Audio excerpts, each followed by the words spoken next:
జ్యోతిష్యం చెప్పబడుననే ప్రచారమే ఎక్కువగా ఉంది. సిద్ధాంతపరంగా సరైనదా కాదా అనే సమస్యలు కూడా ఉన్నాయి. ఒకటండి, when the chosen is good, chooser must be good. When the chosen is stupid, chooser must be stupid. మనం ఎంచుకోవడంలోనే ఉంది. వీళ్లకు విఘ్నత ఉందా, వీళ్లకు క్వాలిటీస్ ఉన్నాయా, ఆ బ్రాహ్మణ క్వాలిటీస్ ఉన్నాయా, ఆ జ్యోతిష్యం చెప్పే క్వాలిటీస్ ఉన్నాయా, ఆ దైవజ్ఞాన లక్షణాలు ఉన్నాయా అని మనం ఎంచుకోవడంలో ఉంటుంది. మనం బోర్డు చూసి వెళ్ళినంత మాత్రాన జరిగేది ఏం లేదు. ఇప్పుడు ఇవాళ రేపు జ్యోతిష్ శాస్త్రం అంటే హరస్కోప్ హ్యాస్ బికేమ్ ది హర్రర్స్కోప్. భయపెట్టే పరిస్థితికి వచ్చింది. ఆ పరిస్థితి నుంచి తప్పాలంటే ప్రజలే విఘ్నులై వాళ్ళు ఎవరి దగ్గరికి వెళ్ళాలి అనే దానికి వాళ్ళే నిర్ణయించుకొని వెళ్ళడం అదే ఉత్తమ శ్రేణిగా, ఉత్తమ పక్షం. కానీ ఈ బోర్డు పెట్టుకొని మనం పోయి ఇట్లా చెప్పినాము, ఇట్లా చేసినాము అనే దానికి ఎవ్వరు ఏమీ చేయలేని పరిస్థితి ఏర్పడుతుంది. ఎంత గట్టిగా చెప్తే అంత 4 డబ్బులు వస్తాయనే పరిస్థితిలో అంత గట్టిగా చెప్పడం జరుగుతుంది.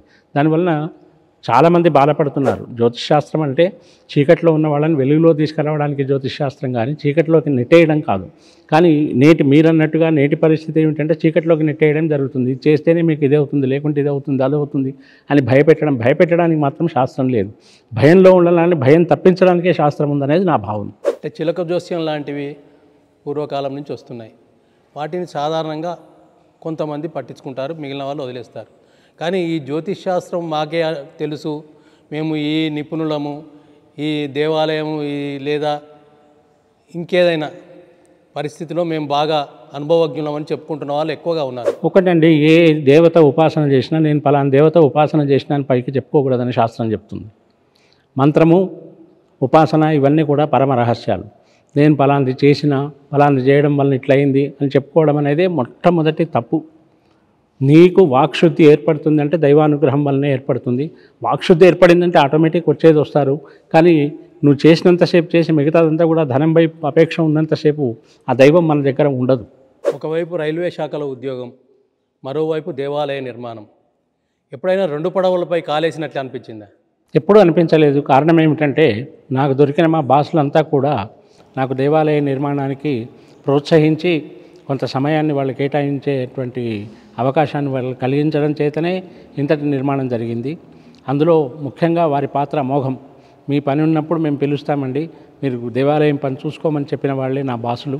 అందరు కూడా దేవాలయం ఆరంభించినప్పటి నుంచి నేను వాలంటీర్ రిటైర్మెంట్ తీసుకునే వరకు కూడా సహకరించిన వాళ్ళ యొక్క జాబితా చాలా పెద్దది. వాళ్ళందరూ కూడా సహకరించారు.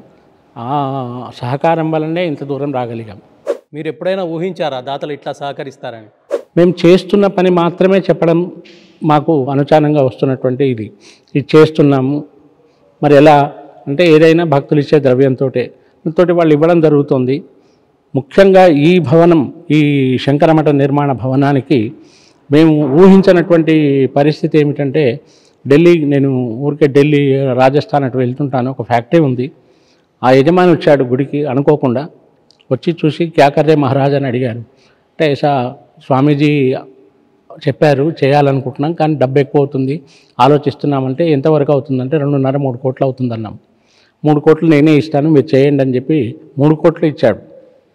అలాంటి ఏదైనా మేము ఖచ్చితంగా కూర్చొని అడిగినటువంటి వాళ్ళు కాదు. మేము ఇలా చేస్తున్నాము అంటే దానికి సహకరించిన దాతలే ఎక్కువ ఉన్నారు. ఇంకొకటి ఏంటంటే ఇంత పెద్ద దేవాలయం కానీ, బిల్డింగ్ కానీ, ఇదంతా నిర్మాణం దాతల యొక్క విశాల హృదయమే తప్ప వేరు కాదు. దాతలు లేరు అనడానికి వీళ్ళు లేరు. దాతలు బ్రహ్మాండంగా ఉన్నారు, కానీ కరెక్ట్గా చేసేవాళ్ళు తక్కువ ఉన్నారని చెప్తాను సొసైటీలో. మీ జీవితంలో ప్రేరణ కల్పించిన వాళ్ళు ఎవరు? నాకు అద్భుతమైన ప్రేరణ కల్పించిన వాళ్ళు నా పంచాంగ గురువు అప్పన్ కందాడే శ్రీనివాసాచార్య సిద్ధాంతి గారు, మెడిదొడ్డి వాస్తవ్యులు. మా నాన్నగారు గతించిన తర్వాత నేను ఒక కూడలిలో ఉన్నప్పుడు, రోడ్డు కూడలిలో ఉన్నప్పుడు దిశానిర్దేశం చేసిన వ్యక్తి వారు ఒక మాట చెప్పేవారు. అది నాకు చాలా స్ఫూర్తినిచ్చినటువంటి మాట. చిన్నప్పటి నుంచి కూడా ఏదైనా ఒక చారిటీ అనేది నాలో ఉండేది. అలా ఆయన గమనించి ఒకటి అన్నాడు, నువ్వు ఇచ్చుకుంటూ వెళ్తే కుబేరుడు కూడా కుచేలుడు అవుతాడు నాన్న. నువ్వు ఒక శాస్త్రం చదివి తద్వారా వాళ్ళు అభ్యున్నతికి మూల కారణంగా ఆ విధంగా వాళ్ళకు ఉపయోగపడి తప్ప ఇది కాదు అని చెప్పి ఒక దిశానిర్దేశం చేసిన వ్యక్తి మా గురువుగారు. వారి అడుగుజాడల్లోనే నడుచుకుంటూ దాదాపు ఒక 10 సంవత్సరాలు వారి వెంబడి తిరిగి చేసి చేయడం వలన వారి వలన వచ్చినటువంటి గొప్ప విషయాలన్నీ కూడా మేము నా పూర్వజన్మ సుకృతంగా నేను భావిస్తాను. ఎవరైనా వారికి దక్షిణ ఇస్తే ఇలా సంచిపట్టేవారు. రాత్రికి సంచంతా కలిపి కింద పోసి ఎంచునాయన అనేవాడు. ఎందుకు అయ్యగారు అలా చేస్తారు అని అడిగేవాడిని. అడిగితే ఎవరు ఎంత ఇచ్చిండనే తెలియదు. ఒక అతను 10 రూపాయలే ఇచ్చిండొచ్చు, ఒక అతను 2000 రూపాయలు ఇచ్చిండొచ్చు, అది నాకు సంబంధం లేదు. వచ్చిన ప్రతి వాడిని కరెక్ట్గా చెప్పడమే మనం చేయాల్సిన ధర్మం అని చెప్పేవాడు. అలాగే పౌరోహిత్యం రజన చరితం అని ఉంది. పౌరోహిత్యం చేయడం, రజన చరితము, గ్రామణిత్వం ఇవన్నీ ఉన్నాయి కదా, ఇవన్నీ కూడా పాపహేతువులని ఆదిశంకర్ల వారు చెప్పారు.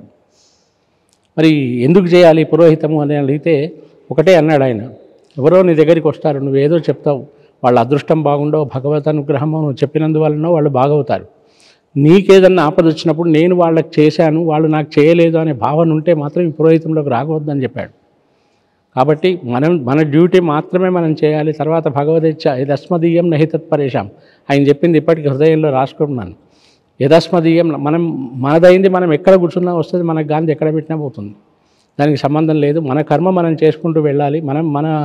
మన ఉత్సాహాన్ని దేని గురించో మనం అమ్ముకోవద్దనే విషయాన్ని నాకు మొదటగా శంకరయ్య సార్ చెప్తే, కార్యక్రమ తన యొక్క నడవడికలో చూపించిన వాడు మా గురువు, అతనే నా దిశానిర్దేశకుడు.